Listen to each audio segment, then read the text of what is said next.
In its annual outlook for 2020, Crisis Group sees a global system undergoing sweeping change. Rivalry among major powers is intensifying. Regional powers are at once emboldened and frightened by the emerging order. Often leaders see crises as opportunities to advance their interests or hurt their rivals. Yet, in many places, Crisis Group sees ways to calm violence and reduce human suffering. Here are 10 conflicts to watch this year. 2020 has already brought tensions between the United States and Iran to boiling point. A diplomatic breakthrough between Washington and Tehran seems unlikely, but a more modest truce to de-escalate tensions and avoid both a nuclear and regional crisis could still be achieved. In Afghanistan, more people die as a result of fighting than in any other conflict in the world. Yet the United States and the Taliban could still make a deal that sets the stage for peace talks among Afghans. Recent talks between Saudi Arabia and Houthi rebels provide a window for peace in Yemen and relief for the world's worst humanitarian crisis. But that window could close soon, especially if heightening US-Iran tensions spill into Yemen. Ethiopia's transition under Prime Minister Abiy Ahmed remains a source of hope.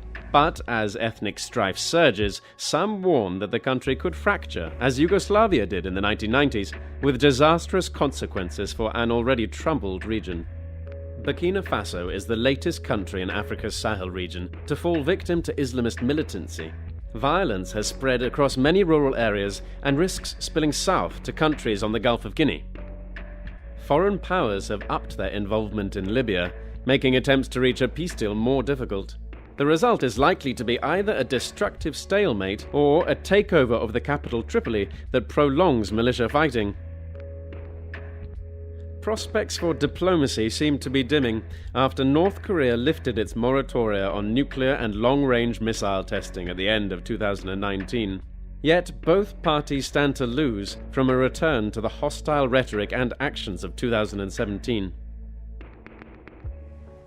2019 saw a dangerous flare-up over disputed Kashmir between nuclear-armed India and Pakistan as New Delhi revoked the region's semi-autonomous status. The gravest danger in 2020 is that a militant attack triggers a new escalation. In Venezuela, President Maduro's government has weathered a civil-military uprising, a regional boycott, and US sanctions. But it remains isolated, and 7 million Venezuelans need humanitarian aid. The government's seizure of the opposition-controlled parliament in early 2020 puts resolution of the crisis further out of reach. Last, a new president in Ukraine has brought fresh energy to ending the 6-year-old conflict with Russian-backed separatists in the east. But plenty could go wrong if the current ceasefire collapses and fighting escalates. These are Crisis Group's top 10 conflicts to watch in the year ahead. We will be making every effort to bring peace to these and many other crises worldwide.